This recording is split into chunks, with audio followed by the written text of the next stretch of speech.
still on. And it's still on. Then I woke up again and it would have been off. Did you watch me sleep? Did you watch me sleep? Yeah, I actually did come to you while you were asleep. So apparently Corey Kenshin is a freaky ass nigga.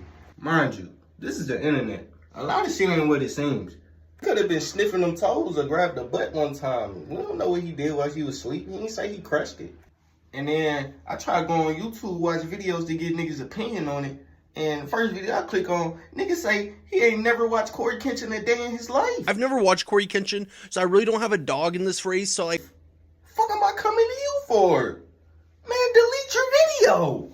Doing something to a female while she sleep is crazy. He is wildin', bro. He got to respond. I need to know what the fuck is going on. This nigga's too freaky. Yeah, it's over with.